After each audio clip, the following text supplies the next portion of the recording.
My hair is quite big today, that is the truth. Hi friends, how are you today? Good to see ya, diarrhea. If you guys don't know me, my name is Paige Hennekam. You may know me from TikTok. I have 2.3 million followers as of today, which is crazy. So thank you so much. If you guys aren't following me, you can go check me out at TikTok at Paige Hennekam, and while you're at it, you can follow my Instagram with the same name. Make sure you're also subscribed to this YouTube channel.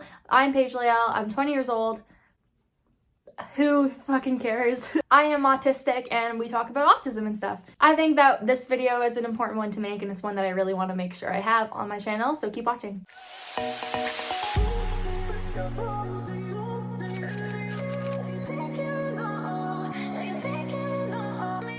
Hey, I want to let you guys know that I do have a P.O. box kind of thing. It's not actually a P.O. box, it's just like my mom's work. Because P.O. boxes, like, you can only get like a certain size and whatever, and I'm like, no, I want all of the things. So if you guys want to send me anything, go check out in the description. I have the address that you can send stuff to. If you guys want to send me a letter, I will write you back.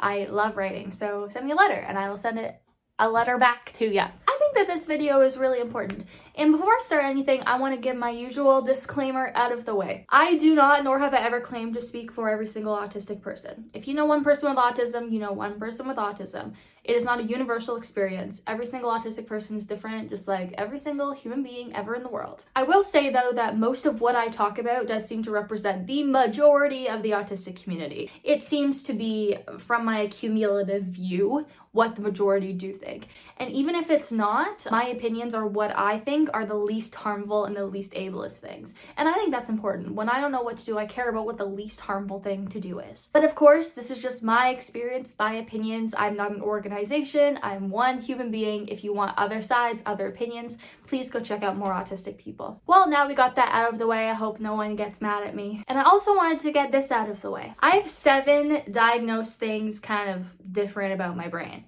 So I think that I have a pretty good jurisdiction over this topic. Like, I think that I'm an okay person to be speaking about this stuff, because there seems to be a lot of different opinions out there about if self-diagnosing is okay or not. And so I want to tell you some things that I think about it. So do I think that self-diagnosing is okay? Yes.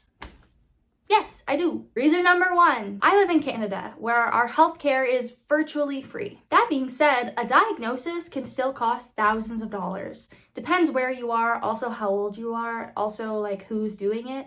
But diagnosis can be thousands of dollars, and a lot of people can't afford that, or you just don't want to. So I think by saying that you need to have a diagnosis is kind of classist, because not everyone can get a diagnosis financially. Reason number 2, we don't live in a flawless world where people are treated fairly and equally and not discriminated against. It is very hard for people of color and women to get an accurate and proper diagnosis. I don't know if this changes anything or if this is accurate, but a lot of doctors right now are old, and they grew up in a world where like it was okay to like kill people that were different. So, you know, they're like, oh, are you a black woman who's complaining about something? No. So I also think that that's not really fair to say that everyone has the ability to get an actual proper diagnosis. And reason number 3, I think that most people are not okay with self-diagnosing because they think that self-diagnosis is taking away from the people that are actually really clinically diagnosed. Reminder, I am clinically diagnosed with a lot of things. And I'm gonna say that, no. Well, okay, kind of, I see your point. But the problem isn't the people that are self-diagnosing. The problem is our lack of resources to people that need these accommodations. I think that people's problem with self-diagnosing is that they are taking away the resources from people that are actually clinically diagnosed. Because of our lack of resources, we are kind of forced to have this scarcity mindset where we have to prioritize who we give acceptance and accommodations to. That shouldn't happen. And I don't think that that is a problem of people that are self-diagnosing as much as it's a problem with the system for not having all of our accommodations that we need. I think that if this accommodation is going to make you feel better, I want you to have it, whether you have a piece of paper or not. The scarcity mindset is pitting people against each other when we actually should be accommodating to more people, more resources. Is my clock being loud? I can hear my clock. I can hear my clock. Is there a clock in here? Okay. Give me a second, I'm gonna put my clock away. I'm so sorry. Around the town, bang, bang, he shot me down, bang, bang. Anyway, like I was saying, I think that the problem is not people that are self-diagnosing. I think that the problem is that we are forced to prioritize who we give acceptance to when we shouldn't. And instead, we should be focusing on not doing that and instead having more resources for more people. Also, though, you deserve accommodations whether you have that piece of paper or not. You deserve to get help and have things that make your life easier, even if you don't have thousands of dollars to spend for some guy to write it down on a piece of paper. I think everyone does. I think that you don't even need to be diagnosed with something to deserve to have something that's going to make you feel better. I say all the time, like, people go, oh, do only autistic people stim? No, everyone stims. Everyone stims because everyone has a way of regulating their own feelings and emotions and behaviors. If you stim in a way and it feels good for you, that stim is for you and you are more than happy to do it. You are allowed to do it. You are allowed to do what makes you feel good.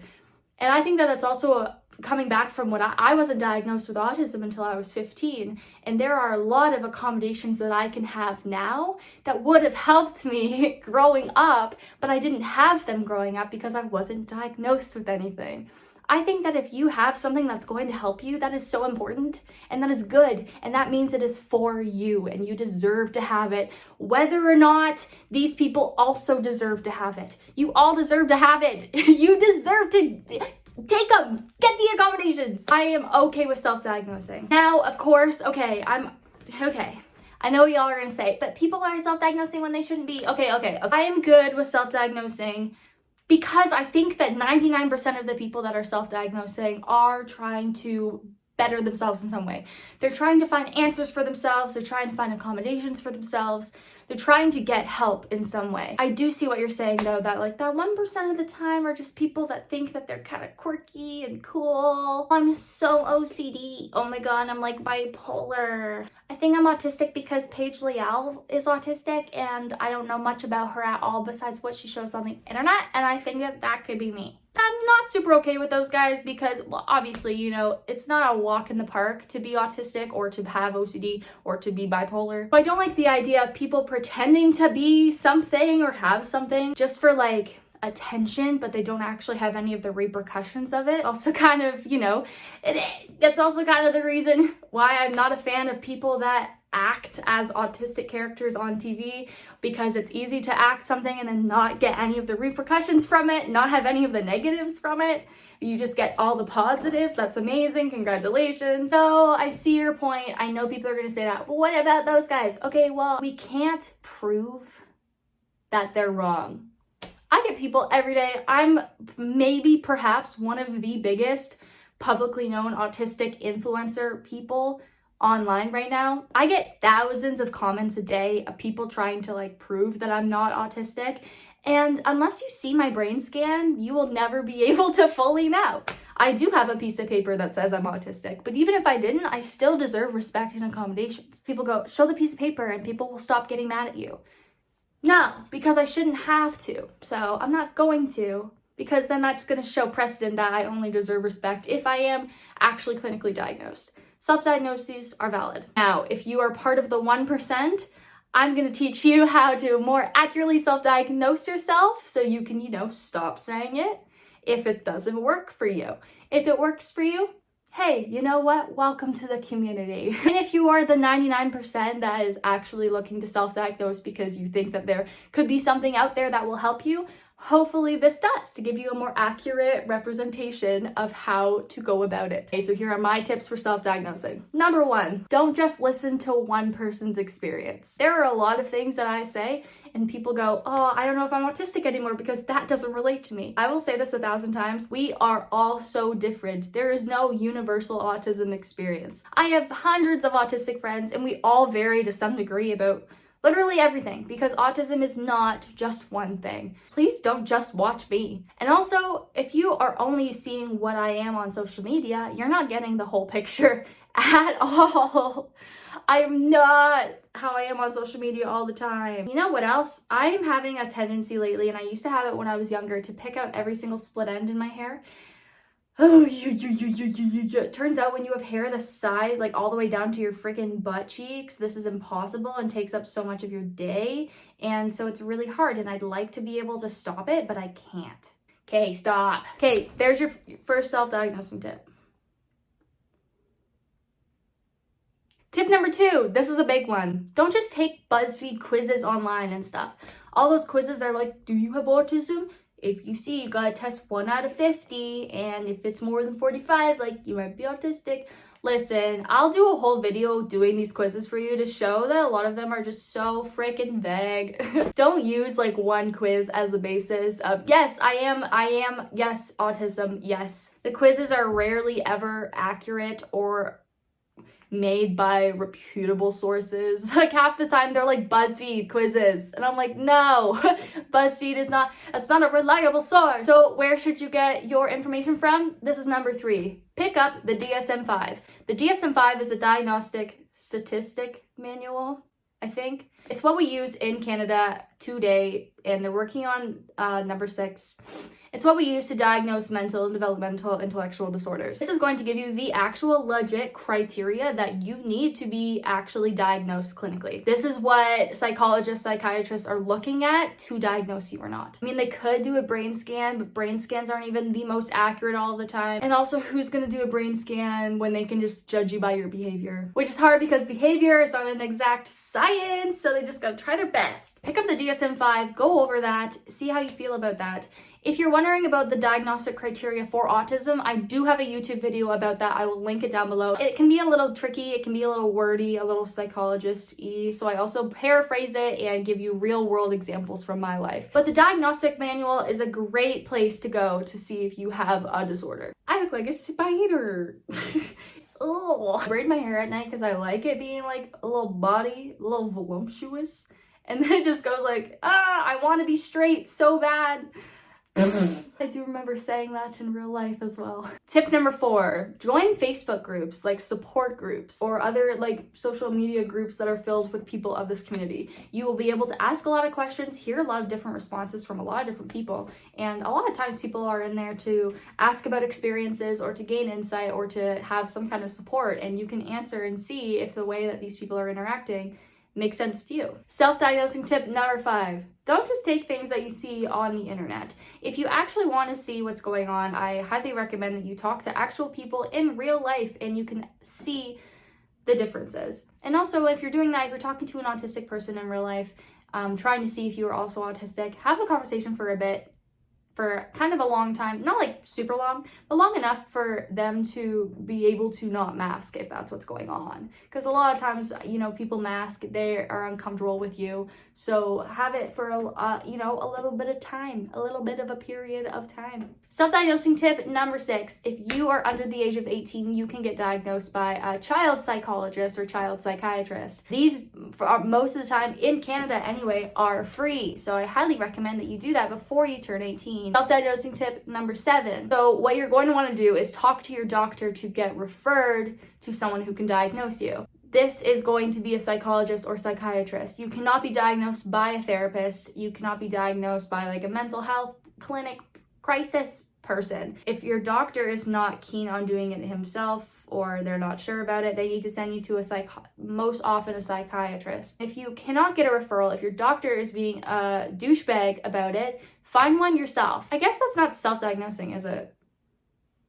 I just went off about, okay, I guess it's just diagnosing tips, I guess. How to self-diagnose? Find a psychiatrist and do the thing there. Self-diagnosing tip number 8. If you are uncomfortable with actually, you know, getting a diagnosis, if that's not gonna work for you, talk to your doctor anyway about some of the things that you experience. Also, number 9 kind of goes with number 8. Talk to your parents.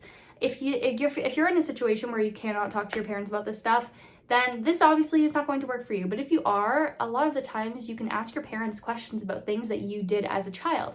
If your memory isn't there, if you can't remember all of those things, your parents can confirm or deny those things, or kind of help you explain what you were like as a child before you got into, you know, societal norms. Your parents can help you a lot kind of figure out because they were also a different perspective about what happened, so you kind of get both sides. I know a lot of the times our memories can be kind of construed with how we were feeling at the time, so it's nice to have a parent there or someone who also experienced those moments with you explain to you what actually happened from their perspective. And here's my tip number 10. Don't be nervous. Don't be afraid. If you are autistic, a diagnosis is going to do nothing to change you. You're already autistic, so you're just finding out something that you should have known a long time ago. It doesn't change who you are at all, and the benefit of a diagnosis is helping yourself, being able to find coping strategies that work for you, being able to talk to people that relate to you, finding medication that works for you, finding accommodations that work for you. I know it can be really scary, and people go, I'm 65, is it worth it? Like, what do I get from it?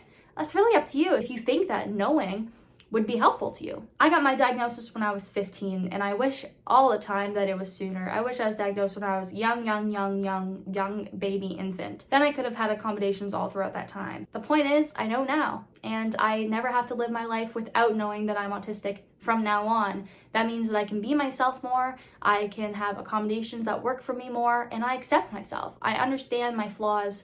My life has gotten 57% easier since being diagnosed. And if you're struggling and you want to know, there's no harm in exploring that. If you are 65 and you're like, I think I'm autistic, I don't care to find out though, that's completely up to you. I know that if I did not get diagnosed, I would not be alive right now. So if you are okay with not being diagnosed or not knowing, then good for you.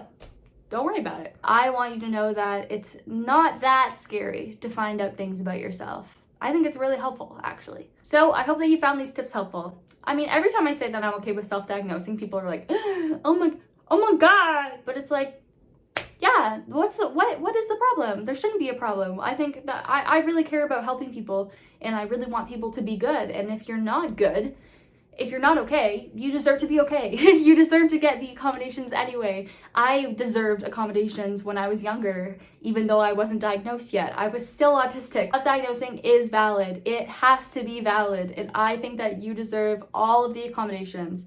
But again, I would like to remind everyone, do your research, be confident in it. The only downside is if people misrepresent the community. I will tell you, everyone has the right to their opinion, and there are people that are clinically diagnosed that are doing very negative things for the community.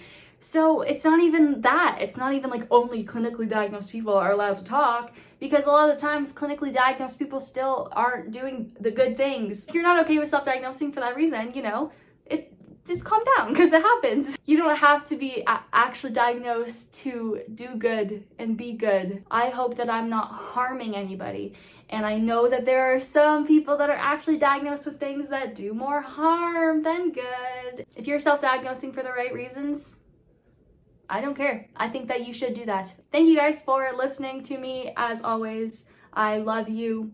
Thank you guys so much for all of the subscribers and all of the love and all of the views and stuff. And also, I've been burnt out a lot lately, so sorry that I haven't been posting more regularly, but I hope to be doing so more. School got back, not school. I dropped out of school a while ago. Work is opening up again, so I've been so busy the last 2 weeks doing all of the work stuff. I haven't had time to do anything, and I've been so stressed. So I appreciate you guys waiting for me. I'll see you all later. I love you so much. Bye.